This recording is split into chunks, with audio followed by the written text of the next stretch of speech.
myself alone. See my track going running at the bank. We be counting up. Yo, what's up y'all? Ben here, and today we got a bit of a different video, alright? So you guys can tell by the title. This is going to be more of a podcast than anything else, so if you guys don't want to listen to my voice, which is probably a lot of you, or if you guys don't want to hear about what's coming up to the Clash world, go ahead and enjoy these war replays. So the info that I'm giving you guys right now is current as of October 16th, alright? Nothing later than that. I got this news right around now, so that's why you guys are hearing about this, because this is pretty big. So one thing I want to clarify is that this is the Halloween update we're talking about.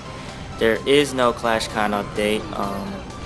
They're unveiling this Halloween update during ClashCon, so it makes sense that they're starting to give sneak peeks during ClashCon before they give out the Halloween update. But you can pretty much consider the Halloween update to be part of ClashCon's update, quote. Yeah, just expect to have an update a couple days after ClashCon. So, what's confirmed is there's only two things that are really confirmed. Chief Spencer, he's the guy who leaked, I think, the October 2014 update with the skeleton traps and all that, and he leaked another another big one. So, and both were correct, like both times he was pretty accurate, so I'm pretty sure we can trust him for just these two items, and they both make sense. So one of them is the Cauldron Decoration. I mean, this doesn't really affect gameplay much, but it's nice to have a change, you know, for the Halloween update. I mean, last year we had the Tombstone, and this year we have the Cauldron, as you guys can see. Another thing to look forward to is the one gem Dark Spell Factory. I'm not speaking right. Dark Spell Factory. That's gonna receive a boost. It's going to be pretty similar to all those one gem boosts that we have. It's probably gonna last a couple of days, that type of thing.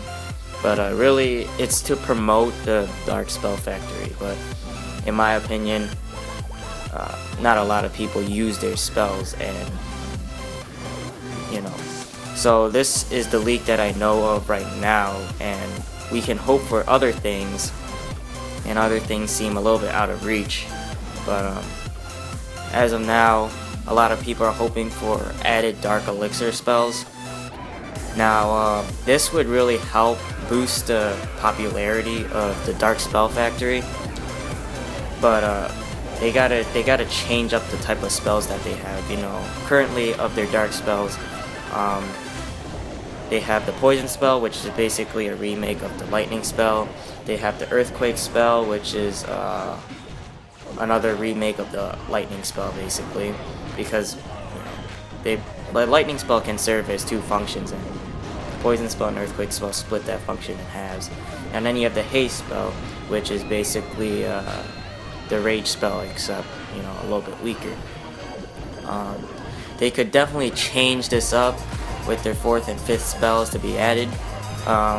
One suggestion I have is the Invisibility spell. Obviously, this would make the attacking army to be completely overpowered, but of course, Supercell can obviously find a way to balance that on the defensive side.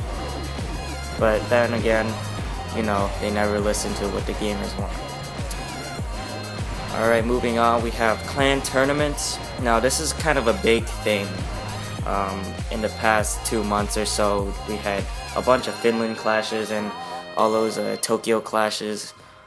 Basically, those are like the pros. The pros, they're not really amateurs because they get paid to do that. They basically go on stage and attack each other in a 5v5 or 10v10 war. And a lot of people want Clash to become a competitive esport. Now, to say this is very easy, but it will be really hard to do seeing what Supercell is doing.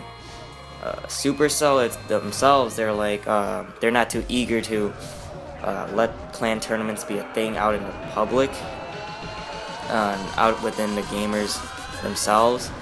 So it's hard, because if you look at other competitive esports, let's say CSGO for example, there's the casual mode, and then there's the competitive mode where there's 5v5s, and everybody can play the competitive mode. It's just a matter of how good you are.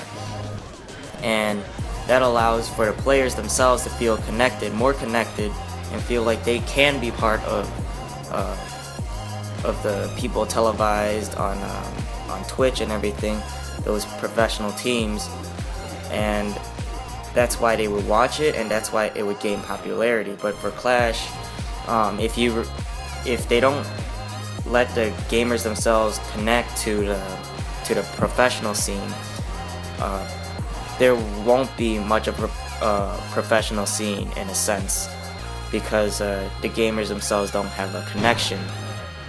They don't feel like they can be part of it, because there's no Supercell never offered the clan tournaments or the competitive part of the game to them. So I mean, all you're doing is just watching them. I mean, that's not fun.